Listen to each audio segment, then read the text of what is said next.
with Art Worthy Life, where I teach Christ-centered art journaling that gets you into God's Word every day. And today we have a bonus live. It's actually sort of like a supplemental extra other live because I am not able to go live for the remaining Fridays in this month. So normally I have art journaling every Friday at 10:30 a.m. Pacific time, 12:30 p.m. Central, and 1:30 p.m. Eastern. However, even though I just put that little banner up, I just want to let you guys know that last Friday, just like you saw, I wasn't live. This Friday I won't be live, and the last Friday of the month of July I won't be live. So in lieu of that, what I'm doing this week is a special extra live that's different than anything we've done before. It's actually something I've been wanting to do for a while but haven't had the chance to, and I'm hoping to do more of this in the form of an actual art party at some point, but I thought I'd just get a jump on it because some of you have asked about how to make an art journal or how to find a way to make your art journal more reusable, because you're buying new journals here and there and you're using them every day. So you want a way to make a journal that you can reuse or something like that. So that's where this idea came from. I've actually done this before, so I thought I'd pull this one off the shelf and show you guys. So what we're going to be doing today is making a reusable journal that some people will call like a travel journal or something like that, but it's going to be made out of leather. So what I did is I put out some supplies that you might need for today. These are the supplies I'm using. I'm going to go ahead and show you those, and then you can just kind of read that banner across the bottom. And let me know, you guys, if you can see the banner. Let's see. Oh, I have an echo. Uh-oh. You guys are great. Thank you so much. Let me see if I can get rid of it.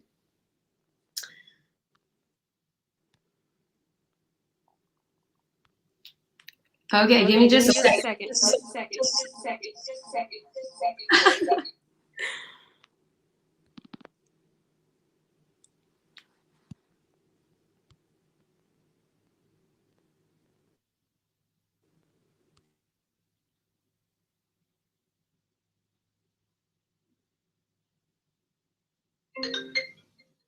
All right, let's see.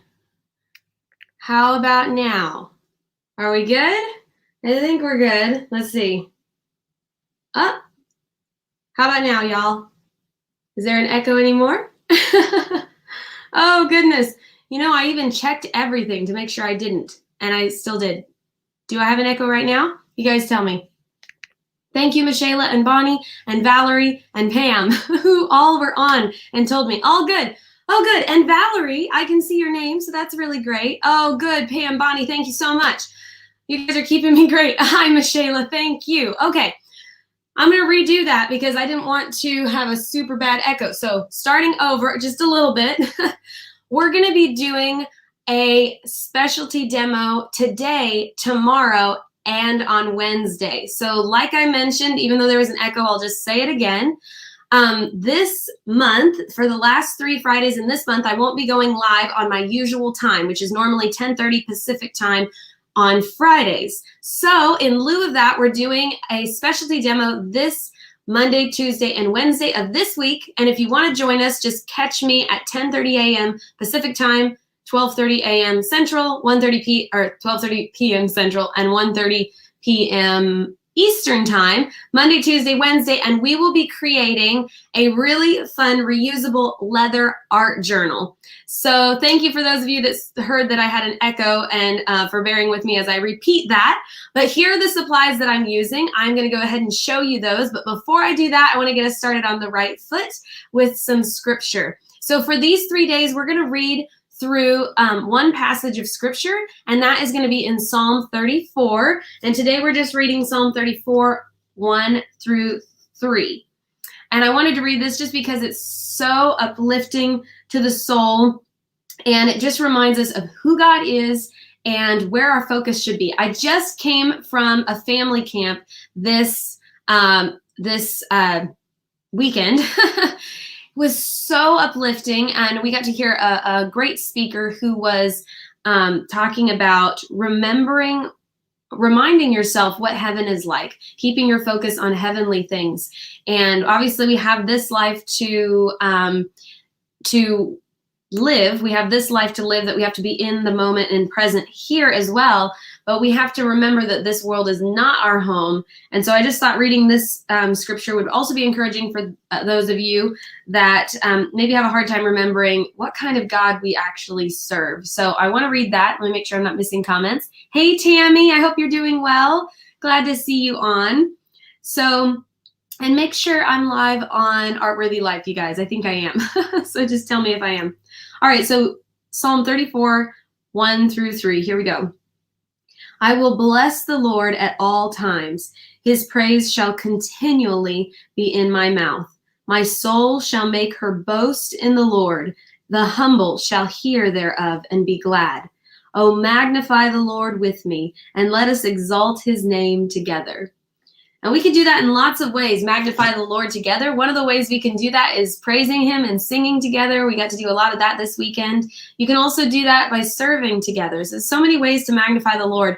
And another way is just to speak about the Lord continually while you talk and walk. And, you know, it talks about in the Old Testament when you're raising your children to do it continually throughout the day, you know, while you walk with them in the way and when you sit down and when you rise up. And you could do that even if you're not a parent. You could do that throughout your life. And just one of the easiest ways to bring up God in conversation is to magnify him. Sometimes it's hard to share your testimony. Maybe there's not an opportunity to do that.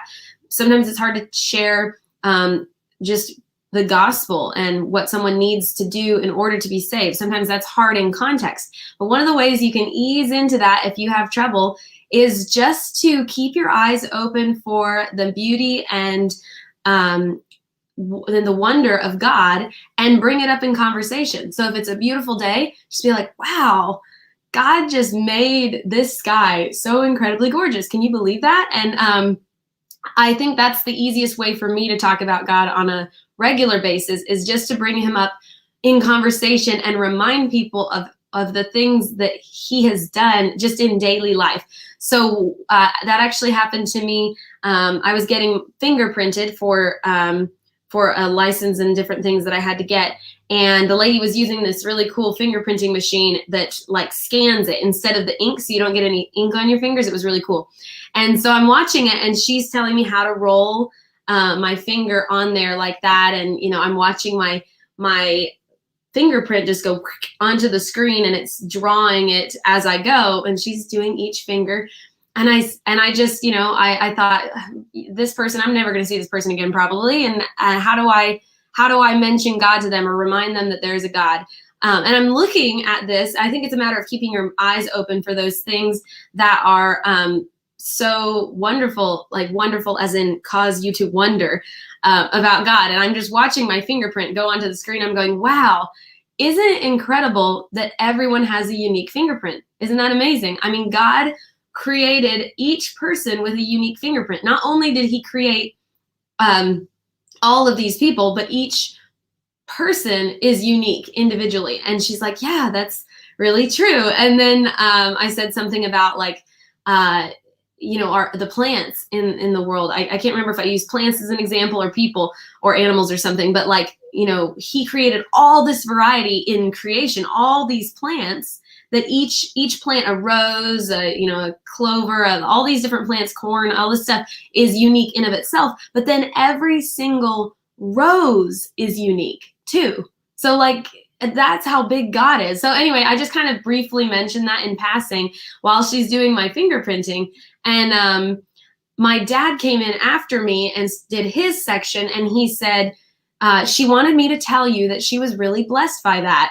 And I'm not saying this to be like, I did a great job. I'm not trying to pat myself on the back, because that's not what it was about. I just want to show you how simple it can be. I didn't think that comment would really make a difference, and she didn't really react to it very much, like engage me very much. But that's like a little seed you can plant, and God talks about planting seeds, and somebody else might come along and do the watering.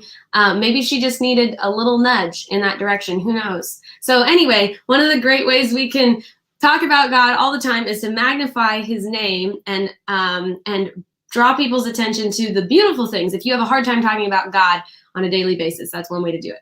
Okay, there's my little preach for today. So anyway, we're gonna go ahead and get started. I really, really love this project. I've actually done this twice, maybe 3 times, I can't remember. Made my own leather journal. So let me show you our supplies. Here is something you can screenshot if you're gonna do this later. These are the supplies we're using. So you need a piece of scrap leather, and where I got I actually got a pretty big piece. So my piece was like both of these kind of put together. Let me move this over like that. There we go. Okay. My screen looks kind of bright, so I think I'm gonna actually shut this light off real quick for you guys. That might be better. I'm not sure. Oh yeah, that looks better. Okay, so this is a piece of fairly thick cow leather that's been dyed. It doesn't really matter what kind of leather, but what you do want is the leather to be rather thick, because you kind of want it to be sort of stiff. So see how stiff this is? I can kind of stand it up. So that's the weight, I guess, of the of the leather that I got. And where I got this was at a place called Oregon Leather Company, and it is on Conger Street in Eugene. So I don't really know where you guys get craft leather from, but if you go to places like even Hobby Lobby or Joann's or places like that, you'll get like a small piece, like maybe like little tiny piece like this, and it's quite expensive, and you don't have very many choices on what kind of leather and the weight of the leather and all of that. So feel free to go to those places if you want to, but I much prefer to go to a bulk leather place that does like upholstery and things like that, because then you can get a big piece of leather and cut it down to size, and you pay a lot less for it. So this piece of leather came from, like I said, Oregon Leather Company, and I'm sure there's more than one place that's called that, but this one's on Conger Street in Eugene. And those of you that are not in Eugene, you'll just have to kind of dig around and look. But the key is they do big pieces of leather for like upholstery and different things like that. So that's what people are normally coming in to buy leather for. And then they have these big barrels of leather left over from all these different projects that people do. And you can get quite a bit of leather for not very much. So let me show you. I got another piece of leather like this. And I was going to use this for another project. I'm not sure what I'm going to use it for now. But like big pieces like that. But look, they have holes and stuff in them like this. And sometimes they'll be stained. This one had like little bits of stain on it and stuff like that. So anyway, it's like an imperfect piece. And what they've done is they've just cut out whatever they needed from that batch of leather, and then they took that leather and they just put the scraps in these big barrels. And so I went over there. I've been over there, I think, twice. And each time I go, I have to be like, don't buy everything that you find. Excuse me. But what you're doing is you're looking for a fairly heavy piece of leather like these. And you want to try to find a piece of leather that is smooth and clean in at least one section. And so the size that I got was about the size of this little mat, which is a little bit bigger than like a piece of paper. So as you're looking through the leather, just look for something like that. Now, I know this is last minute, so you guys don't necessarily have your leather with you. So I did answer a comment that Bonnie had, which was, hey, I don't have leather. How do I follow along today? If you want to follow along today as kind of a substitute, you can use heavy cardstock. So just follow everything that we're doing today. And instead of using leather, just use cardstock. And it's not going to last as long and it won't be as good, but you can get the idea and then come back later and maybe make your own. And some people have journals made with a cardstock cover, so it might work out fine for you, depending on how thick and strong your cardstock is.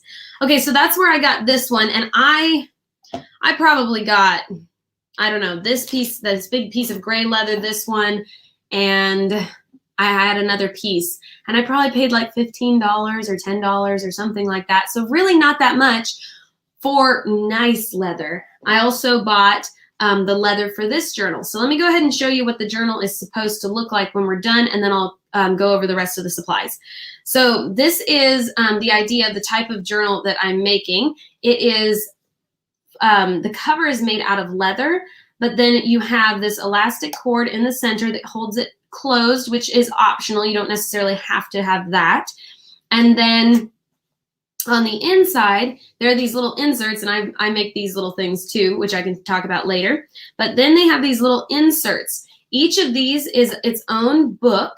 I think you call it a book or an insert or something like that.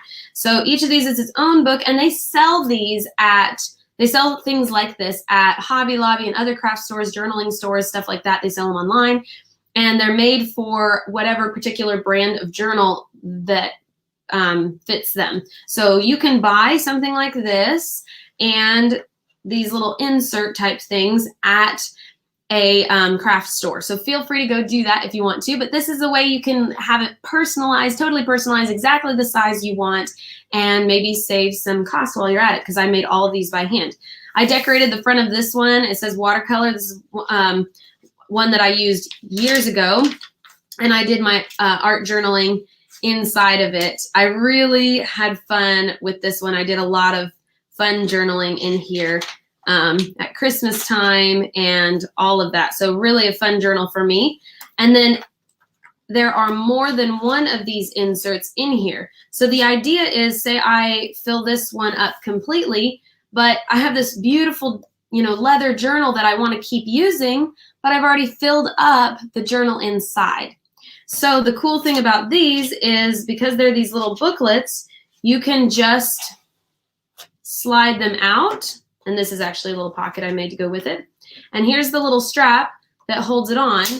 And when you slide it out, you can just take another one, slide that one in there right like that, and you have a brand new journal that you can keep using. So it's a really cool way to, maybe you doll this up, you could do some leather tooling, you could paint it, whatever, and you can keep using it even though you might go through all of your journal inserts. Okay, so that's why I love this style. I actually made one of these that was about this big. It was pocket sized, literally pocket size, the size of a small wallet. It was made out of a leather very similar to this one. And I made it, and then I had a little Altoid tin watercolor palette that went with it and a small water brush. And that was my first watercolor set. I actually took liquid watercolors from Walmart, squirted them into this little Altoid tin that I had made into a palette. And then I carried that around college for like the first 2 years. That was my initial watercolor usage, other than like the little kitty ones that you use as a little kid. So that definitely came in handy, having an art journal that I could put inserts in and take them out and in and out. And I loved it, and I used it all the time until I needed to paint bigger. So it was really fun to have these little tiny doodles I could do really fast. And I just loved it. So that's why I'm making this one today. I thought it'd be fun to make another one. And this leather has gotten kind of beat up over the last couple of years. So I thought, let's make a new one. And you guys can get some ideas while you're at it. All right, so you'll need the scrap leather, also a box cutter knife. I have this one with a very sharp blade in it. I always keep extra blades on hand, because the idea is the sharper your blade is, the less difficult it is to cut through the leather, which means you don't have to push as hard, which actually makes it safer. Because if you have to push hard because of a dull blade, you could slip and cut yourself, and you don't want to do that, obviously. So anyway, really sharp blade. And then, and I call this an X-Acto knife. I don't know. You guys call this a box cutter? X-Acto, I guess, is maybe the, I don't know. Anyway, that's probably the brand name. Okay, so then a Sharpie. I don't remember if I guess I didn't put this one on there. If you have a metallic Sharpie, it works really well for marking some of the spots we're going to be using for measuring. And then an awl. This is a super sharp, pointy awl. You could also use something else really pointy, like a needle. The only problem is it doesn't have a good handle, so it's good to have an actual awl. This one's very sharp. I gouged myself this morning already, just slipped, and it's so sharp it just already poked me, so it's very, very sharp. And then I have a little let's see, an elastic cord is the next thing on the list. I'll try to go in order. Elastic cord. This is stretchy cord that you can get from the craft store. Usually use it for sewing projects or making little, anything that needs this little elastic put through it. You can have black or white. I have a big stack of white over here I've used on my other one. And you need, I would say you probably need like 5 feet of it. I would say about 5 or 6 feet of it. Okay, and then I have a little clippy here that wasn't on the supply list. That's just to mark my spot. I might use it later. And then a tapestry needle. This tapestry needle should have an eye that is wide enough to get your elastic cord through. Okay, so that is all the supplies. Did I mention my cutting mat? Okay, and then also this cutting mat, you need something to cut on, some kind of a surface. If you don't have a cutting mat, I have used very thick, I'm not sure what to call it, almost like chipboard. You can, it's like the back of a clipboard. What might be heavy enough. You will gouge it as you go, so use something that you don't want to gouge. Or what I've used more often than anything probably when I'm doing leather punching or poking or whatever is another piece of leather. You'll cut through it as you go, but you can put that over a piece of wood or something like that. You can also cut on wood if you have a big piece of wood. Anyway, just use something that will give a little. Obviously, you don't want to cut on top of glass or directly on your table surface or whatever. But if you have a cutting mat, that works the best. This one is from Creative Memories, and we've had it for years and years and years, and I use it all the time. So it has lots of cut marks in it that I've used. A quilting cutting mat would work very, very well because it's even bigger. And this one, I always have to kind of like turn it and fit things on it. Okay, so go ahead and grab your piece of leather. If you have it, I'm going to move this banner so it's out of our way.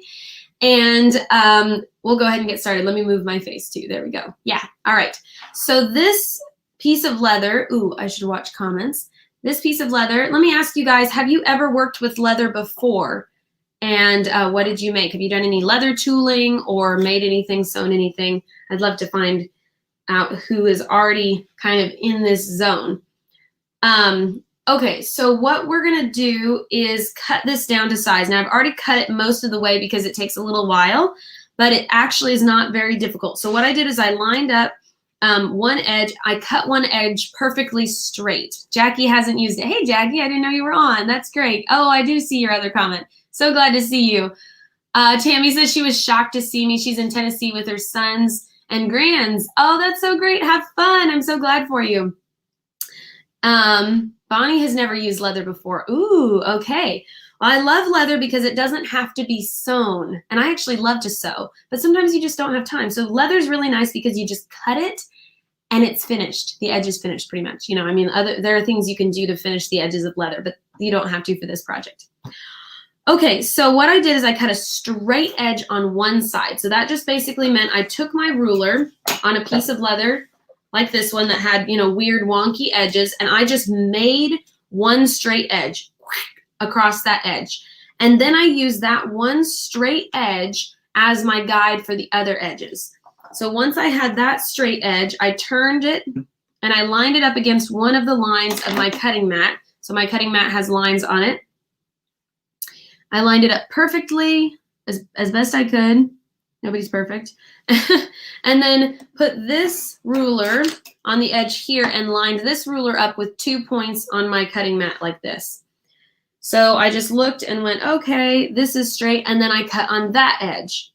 And then I turned it again and I lined my ruler up again. Now I know that 2 of these are perfectly straight, and I'm gonna go ahead and make this one straight using this as my straight edge. So this is now my straight edge line. I line this one up with an edge here and cut across there. And then I will put my ruler on this side, line it up with a point here and a point here. My cutting mat, if you can see, has these little cubes on it that are like little measuring things. That's what I'm lining my ruler up against. And then I cut here. And then I turned and cut the final edge just the same way. So basically you have to start with a straight edge and then use that edge to make all of your other edges straight. That's a little bit tedious. You have to just kind of be patient with it, but it's the only way to get a straight edge, because even if you get a piece of leather that is cut with a somewhat straight line, it's not going to be straight. I hate to tell you, even at the store, when you buy a straight piece of leather, it's almost never straight. When you buy a piece of fabric that supposedly has a straight edge that they've cut on the table, never trust it. It's not straight. I should say it's very rarely straight. There are probably some really good Joann's employees out there or Hobby Lobby or whatever that are like sticklers for it being a straight cut. But just the way their table is built, it's not supposed to be a perfect cut. Unlike quilters who have excellent cutting skills and attention to detail and are making sure that your lines are perfect because they have to in order for all the little points to line up. So just a warning, if you go to buy it, it's not perfectly straight. Okay, so what I'm doing now is I just want to show you the process of cutting the leather. Even though I've already cut the other edges, I want you guys to see this and why you want your blade so sharp. So what I've done is I've made sure, so at this point I'm at step 4 of cutting my piece of leather. So I've already cut this edge, I've cut this edge, and I've cut this edge. And I did actually already cut this edge, but this one is a little off. I might have, not lined it up perfectly or whatever. So I'm just going to trim this edge off to even it up a little bit. And what I'm doing is I'm lining up. So I'm looking and I have like little 1/4 inch marks. And I'm going to line it up with one of those 1/4 inch lines and line it up with the same one on the other end and make sure my metal ruler, this is metal with a cork back on it to keep it straight and also to keep it from slipping. If you don't have a ruler that has a cork back on it, maybe take some time before you start and take a little bit of super glue or hot glue and just put some lines on the back of your ruler to give it a grippy bottom. Let that dry completely. And then you'll have these little like rubber bumpers on the bottom of your ruler. It'll pop it up a little bit from whatever surface you're working on, so it won't be like flat against it, but it'll keep it from slipping when you're trying to hold it down. And that's really important with this because I actually use the edge of the ruler as a guide for the blade. And if you want to keep yourself safe while you're using a very sharp blade, you do not want your ruler to slip. Quilters could tell you the same thing, I'm sure. Okay, so here's the idea of having a really sharp blade. You want to not press hard. I am like barely pressing as I make this cut, and that's because I'm going to go over it several times. So I'm going to barely press at all, and I'm just slightly digging in every time.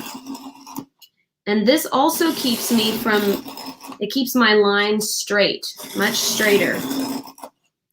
So I'm just trimming this to make it straight.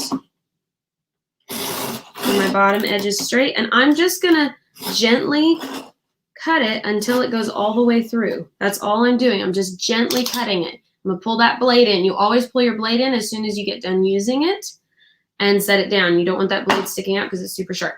Okay, there's my edge. A really nice clean edge like that. This edge is a little rough, but it's okay.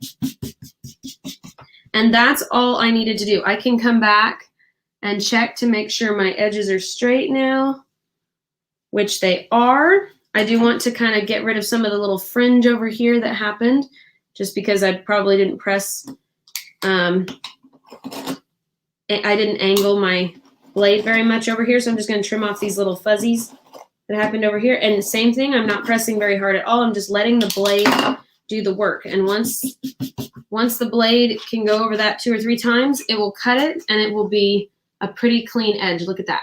So you don't have to press very hard. And in fact, you should not because it's dangerous. I was learning to cut fabric and I kept wanting to press really hard with the roller blade. The roller, it's like a little circle quilting cutting thingy. It looks like a pizza cutter, a little miniature pizza cutter. And it would jump. It would like, if I pressed really hard, it would slip and, cut across the fabric the wrong way or whatever. So actually going slow and gentle is better than trying to press hard. Okay, so here's my piece. And if you want to know the exact measurements of it, it's almost 11.5 inches this way. Yours doesn't have to be this measurement, which is why I didn't dwell very much on how big it is, but it's almost 11.5 inches wide. And then it is, let's see, it's a little over 8 inches tall this way. So one thing you can do is try to stick with standard sizes. So say you don't want to make all your inserts.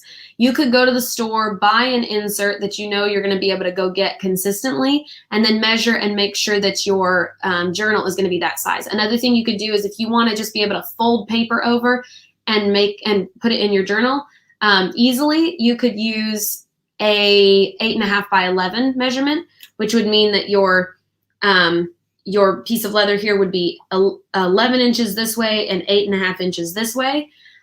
That's just like a tip if you want to save yourself some trouble later. I actually just I tend to eyeball it, figure out what size I want, and then make my inserts fit it later. Because normally I'm going for a size that fits in my hand the way I want. And the last one I made, this one here, was a little bit too big to have on hand all the time. So this one's a little bit shorter, just a tiny bit shorter, and almost the same width because I do like the width of it. So, and I actually kind of used this journal as a guide for the height. So I kind of just compared and made the size that I want. But if you want to make it easier for yourself, you could go with something closer to a standard size paper or something like that. So just a tip. But that's my exact measurements if you want to make this exact size, if you like that. Okay, the next thing we want to do is we're going to round the corners. So what you want to have is something with a round edge. You can actually use a washer. I just don't have a metal washer with me right now. So I'm going to grab a pen, actually. This is just a Sharpie pen like this, and it has a nice round top right here. And all you're going to do is come up to the edge. Let me drop this camera down real quick so you guys can see this. What I like is for my corners to look finished. And if your corners are not round, they look a little bit like you just chopped it and kept walking. And it just looks less polished, that's all. Okay, let me go ahead and leave this camera right here where you guys can see. Leather. Tammy says, I never used leather. Need to go and see if I can find a place that sells it here. Yeah, so just kind of explore around. You can also ask your fabric stores, hey, where can I get leather or upholstery? And a lot of times they've gotten that question before, so they know how to answer that. Ooh, I think I need to actually come from above here with the camera. So let me go like this. Okay, so what you want to do is basically have the pen. Oops, let's go like this. I want to get the angle so you guys can see it. Okay, so here's my leather like this. And what I'm going to do is put the pen right here on the edge of the corner of the leather like that. And I'm basically leaving out this little tiny triangle of leather right there. And I'm using the pen as a little tracer, kind of, like a little guide. So just like you cut around your metal ruler, I'm just going to cut around this pen, and I'm just going to use my blade and press. I'm not even dragging my blade. I'm just pressing, press, press, press, and this is another reason you want a really sharp blade. And once you're done, you have this nice little round edge. You can kind of rub out that place where I press down with the pen. But that makes the corner of your leather rounded like that. Isn't that nice? And I sometimes will come in and just kind of clean it up just a little bit to make sure it looks nice. But that's pretty much what you're going for right there. So you make a couple of little cuts and that rounds the corner. So let's do this one again so you guys can see. Here's the next corner. You put anything with a small round edge that can act as a little guide. Let me show you that. So see how that, I'm just holding that over the corner of the leather. Then I'm just going to take my blade right here, my cutting knife, and press, press, press, press down like that. And you're just pushing into the leather like that. And I can kind of just clean it up a little if I feel like it needs it. Okay? There's the edge that we're going for. Nice curved edge. I'm kind of particular, so I kind of come back and clean up any little bits that are sticking out. But then you can kind of rub your finger and get some of that fuzzy stuff off. and there's your nice rounded corner again. So you'll do that for all 4 corners. Let me go ahead and do these while we're on. I'll put my pen right there, like this. And tell me if you guys can see that well enough, if that's making sense to you. You want to put the pen right up to the edges, so only this little triangle that needs to come off is on the edge there. And you're just cutting around that corner like that. Like that. And make your little edge. Just like that. Okay, one more. A little pen there. I also like using a pen rather than a washer, because then my finger, if I was just using like a little metal washer, my finger would be really close to that blade, the one that's holding the pen, and I don't really want my finger that close to the blade. So the pen works really well. Okay, and there it is. There's a rounded corner again. So, and I can rub the leather to get rid of that little indent where I pressed down with the pen. Leather is very easy to emboss if you're not careful. This kind of leather, you just have to be prepared for it to get lots of love. It'll end up with scratches and marks and dents and stuff, and that just kind of ages it and makes it look, you know, used and loved, and you have to kind of like that look. If you want it to stay perfect, you'll just have to treat it a lot better than I do mine. Okay, let me go ahead and raise this back up and move it for you guys. So that is what your journal will look like when you've got the corners rounded. So you're starting to probably see the shape of it and how that looks. Doesn't that look way more polished? I think the rounded edges just make it look way, way more polished. I think I read something about iPhones one time that if you look at them, there's not a pointy corner anywhere. It's all like slightly rounded to kind of make everything look polished and finished off. And so that's kind of what you're going for, is that really polished look. So here's the side I know I'm going to use for my front. So at this point, we're done with the cutting of the edges. This is the shape we will have. So if you're not happy with your shape, this is the point at which you want to correct it, because now we're done. I mean, we've already cut the rounded corners, so you really should correct the shape before you even do the rounded corners. So the outside of the journal is pretty much done, unless you're going to paint it or do any decorating to it. So then we're going to open it up. And this is the bottom of my journal. This is the top of my journal. I've already done the holes on the bottom of my journal. But what we're making right now are the little straps that are going to hold these inserts in. So we're making these straps right here. And in this journal, I actually have 5 of them, I guess, because I wanted lots of things in my journal. But we're only going to do 2 in this journal here. I found out I didn't need that many in this one. So we're just going to do 2.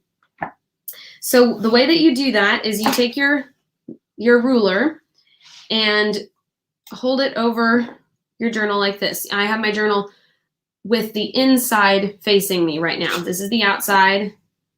And this is the inside. So this is what's facing me right now. And I'm just going to put my ruler across the top and figure out what is center. So like I said, my journal is about 11 inches wide. So I've kind of centered it up on 11 inches. And the center of that is, I'm sorry, not 11 inches, 11 and a half.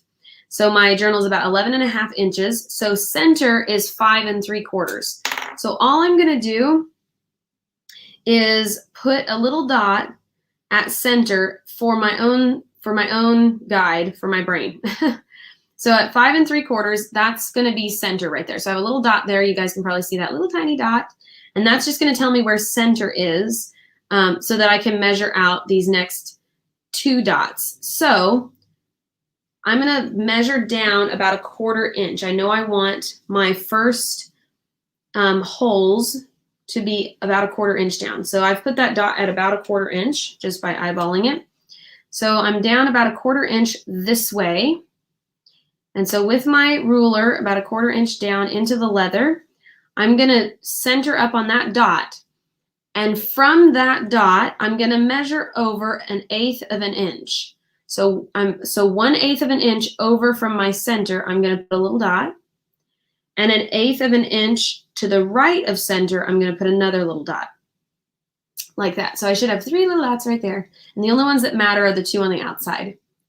So now I'm going to move down another 1/4 inch. You can kind of eyeball this if you want to. It doesn't have to be perfect. So I'm going to eyeball about another 1/4 inch. Make sure I am level across my journal so I can actually kind of use my cutting mat as a guide in that way. And so once I have this just about level, I'm going to go ahead and put another mark. So I know where center is. I'm going to put another mark 1/8 of an inch to the left of center and 1/8 of an inch to the right of center. So you should end up with dots that look like this. Let me show you those. So what matters is these 2 dots on the left and the 2 dots on the right. The one in the center is just a guide, and I don't actually need that dot. I just need the 2 to the left and the 2 to the right. Okay? So that's all we need. I used a metallic Sharpie so it would show up on the leather there. Now I need my awl, and I am going to poke the holes for those 4 dots. Remember, I don't need to poke a hole where the center one is. That was just a guide. So I'm going to poke all 4 of these holes, and they don't have to be perfectly measured out. You can eyeball pretty well. So be very careful when you're using your awl. Use all of your focus to use your awl because you do not want to poke yourself. So poke through that hole. What I do is I keep my hand out of the way, get my awl started just by poking like that. Once I get it somewhat started, then I put my fingers on either side like this, and I let the awl come through between my fingers. And then I can put my fingers a little closer and poke all the way through. You don't want to poke yourself.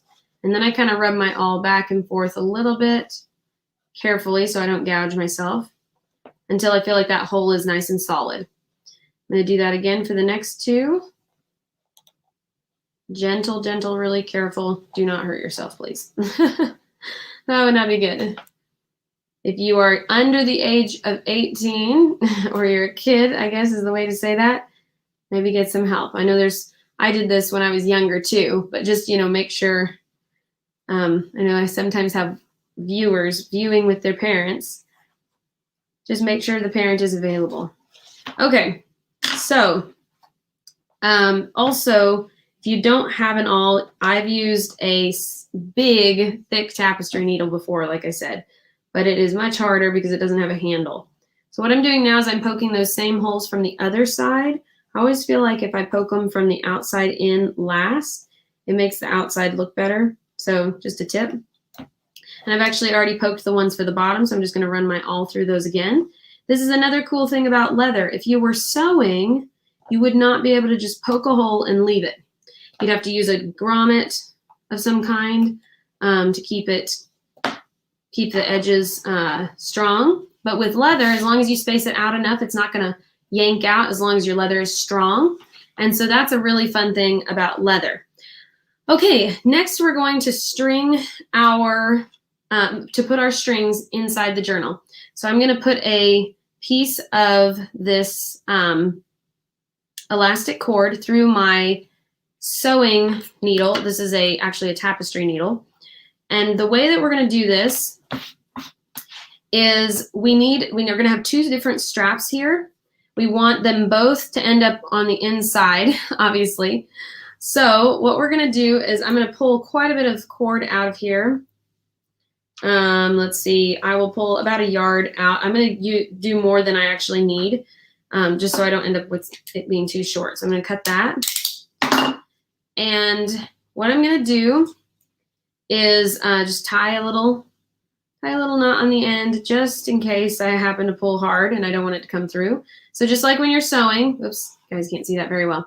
Put a little knot on this end, and I threaded my needle on this end, and then I've got about 1 yard of elastic cord in between. Okay, so here's the part where you just want to watch carefully. We're gonna only work with the left dots, the left holes on the top and the bottom right now, okay? So what we're going to do is just start on this top one. We're going to go through the bottom hole on the left first. Go straight through with our needle like that. And you'll have to kind of pull hard. Sometimes it's hard to get this elastic cord through. Pull. And then coming back to these little dots, you're going to come back through the top dot right there. So I'm going to pull my cord up a little bit. So I'm going to go through that top dot, coming back through the back of this journal, just like this. Pull hard. It goes all the way through like that. Okay, now we should have our end tail right here and our long one connected to our needle on the top. So now we're going to go down to the bottom of the journal right here. And now we're going to come through. Now we're looking at the bottom. Here's our 4 dots on the bottom. Remember, we're ignoring the ones on the right. We're only looking at the ones on the left. So of the dots on the left, you're going to go out through the bottom dot, the furthest one on the bottom. Go out through that little dot with your needle. Pull hard. Okay, like that. Pull that tight. So now you should have a little strap right now going from the top hole, very top hole on the left, down to the very bottom hole on the left. And then now you should have your cord on the outside of your journal right now with your needle, like this. Here's your needle. And I'm going super slow because sometimes this is confusing, and that's okay. So you're coming out, it's coming out the outside of the journal. And now you're going to come up through the last hole. This is the last hole on the left that we haven't used yet. Whoops. Hopefully you guys can see that. Let's see. There we go. So the last hole on the left, we have 2 holes right here. The one that's on top, we're going to pull the needle back through that little hole. Just like that. Okay. So I know it's kind of hard to see because we're working with black cord on a black surface. But what we have is we have a black cord going from the top hole, the very top hole, all the way down to the very bottom hole. And we have 2 ends coming out through the middle, the center holes, the lower one. So here's the one that's closest to center with the end coming out. And then the end that's attached to our needle is also coming out of the hole that's closest to the center. All right, I'm trying to explain this slowly, but can I get some feedback? Are we following? Do you guys understand what I'm saying as far as where the leather is coming out of the journal? Okay, so what I'm going to do is pull these 2 tails. I know that's kind of a little bit hard to see, but I have 2 tails, one here from when we started, and one here that is attached to my needle still, right here.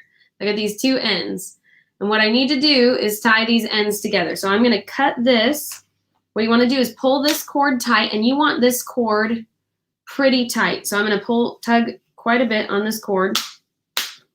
And I test it by snapping it against the journal to see. And if I have an insert available that I can test with it, I will sometimes put that insert in it. I actually have one right here that matches my nautical theme for this month. I'm just going to put this in here to see if it fits. Okay, and this looks like it's holding it rather well. I'm going to kind of pull against it, and yep, that looks tight enough. You want it snug, but not crazy tight. You do want it pretty snug. Okay, so now I'm going to cut this cord so that I have just those tails left right there. Okay, Jackie says good, and Bonnie says so far so good. Awesome. So you should have, oh good, Miss Shayla, I'm so glad. Awesome. I'm so happy that you guys are following along. I love it. All right, so what we have is we have a cord that's tightened really tight. It's going to be our strap, and then we have our other cord that's just basically needing to be tied off. So I'm just going to tie this overhand, like you're tying your shoes, once, and then hold it down and tie it underhand once, and pull that real tight, just like that. Okay, and then I'm going to actually tie it one more time overhand, just to be absolutely sure that it's not going to come. And then I pull mine real tight because I do not want that coming undone. If your journal starts to pull just a little bit like this as you are making it, wow, that light is coming through there really bright. Let me close the blinds real fast. I love the sunshine, you guys. Love it. Sometimes it's hard to do lighting in the studio when we have lots of sunshine, but I absolutely love it. All right, there we go. That's a little better. Okay, so, oh yeah, that's so much better. All right, so what we've got is a pretty tight cord right here, and if it's tight enough, your leather will pull up. So if you feel that your leather, you push it down, it goes boing, back up. Mine kind of does. If I go like this and it pulls back on it, then I know, see right here how it's pulling on it?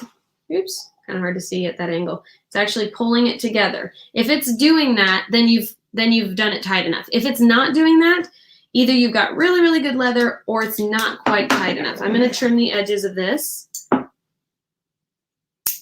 just going to trim those little tails off like that. So we're going to do this one more time. I'll walk you through how to get the cord on, and then I'll show you it with one insert in it really fast. Okay, and then we will be following up with part 2 of this. So this is a multi-step process. You definitely want to set aside some time to finish it up because this is just the outside of the journal. You don't have any inserts for it yet. So if you want to finish this up with me, I'm going to finish it up tomorrow and Wednesday at 10:30. So please, 10:30 Pacific, 12:30 Central, and 1:30 Eastern. So if you want to catch the rest of how to finish off this journal with an awesome insert and find a couple of ideas of how to use it, please go ahead and join us tomorrow, and go ahead and share this video so that anyone else that you think might enjoy it will be able to follow along. Okay, we're going to do the last one here one more time so you guys can see this again. So we've already done the dots on the left. We're going to do the dots on the right now. So we're going to start by going, we have our needle threaded, and you can tie a knot on the end if you want to. I don't need to, but you can so that you don't pull it all the way through. Go out from the inside of the journal toward the outside of the journal. So go out through the bottom hole. So we're only working with the dots on the right now. We're going to go out through the bottom hole. Pull your needle through. Pull tight. Pull it all the way through and leave a little tail. Okay, and then you're going to come back in from the outside of the journal toward the inside of the journal, and you're going to come out through the top hole on the right. I'm sorry, come in through the top hole on the right, like this. Pull that all the way through. So now you should have a little tail on the bottom, and your needle should be attached to the cord on the top. Now you're going to pull that cord down, and you're going to put your needle through the hole on the very bottom right. So if you have 4 dots here, sorry, I have some dots from when I marked earlier a little too far. Okay, so but there are 2 dots on the right, and I'm going to go out through the furthest dot on the bottom on the right, going out the journal, and pull your cord through like that. Pull all the way through, and you should see that cord starting to help pull your journal together like this. And then you're going to come back through the dot on the right that's on top. Come back through from the outside of the journal to the inside of the journal on the only dot you should have left, which is not the dot on the bottom, but the one right on top of it. Okay, coming out through this dot. So if you need to watch the replay to see how those went through, you can. So we've done it twice now. You should be able to get that hopefully by watching it through both of those. So now I'm testing to see how tight this is, and I'm pulling my end until they're about the same tension. You want your little cords to be about the same tension, and they are pretty much there. So I'm going to go ahead and pull that snug. I'm going to pull my needle off and tie a little knot in the center. Pull that kind of tight.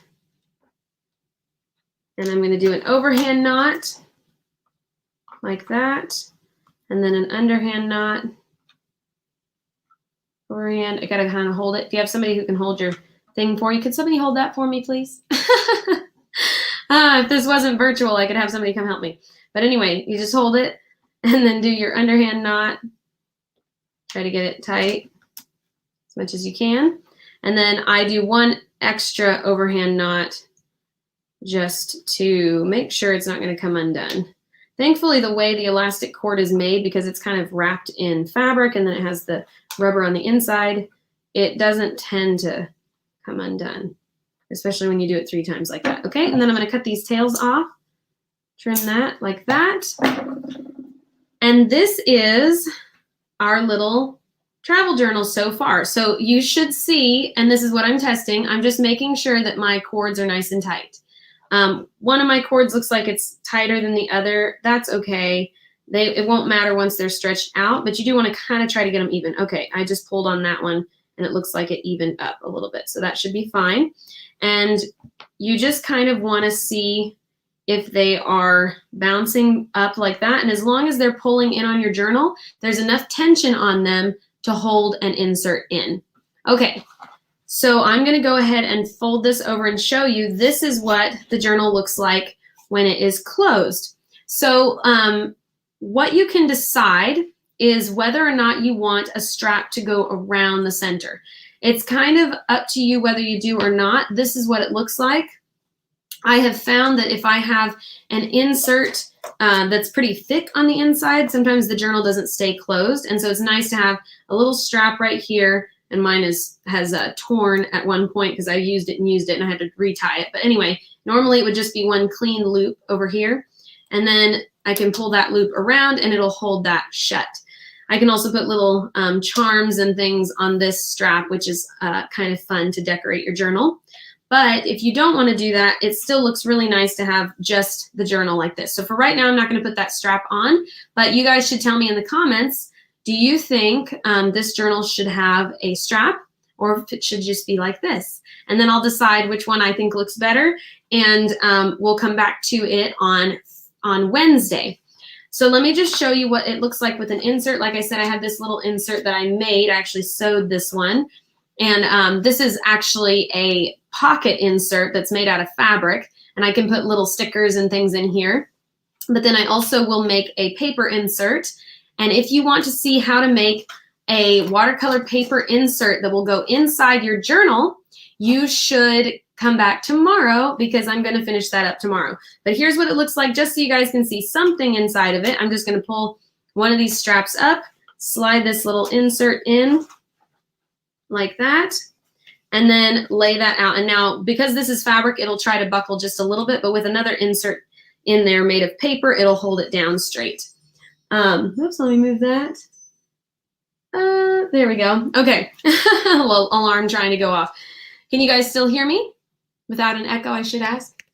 All right, sounds like there's no echo. Okay, good.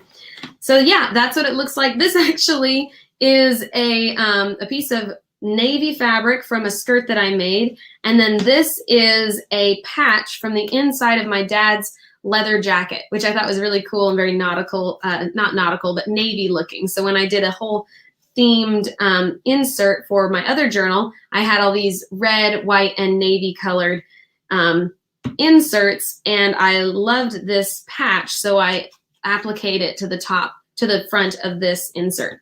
Okay, so that is the insert on the inside of this, and I may or may not use this one, but I just wanted you to see what it will look like. So this is the first, that concludes the part 1 of our DIY art journal. So I hope you all enjoyed that. If you did, please give it a super thumbs up, and let me know what your favorite step was, or if you have any questions.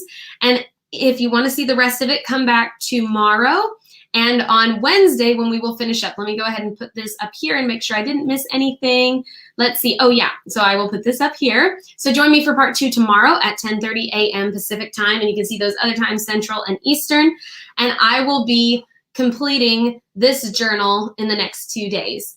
And just a reminder for those of you who weren't there at the beginning of this live, the reason we're doing this awesome 3-part demo is because for the rest of the month of July, I will not be live on Friday at 10:30. So I'm just going to do today, tomorrow, and Wednesday for a super cool 3-part demo for art journaling, a DIY art journal. And then we will pick up with our Friday art journaling in the month of August. So please join me for all of those. Thank you all so much for watching. God bless you, and I hope to see you tomorrow. Take care, and I will see you then. Bye.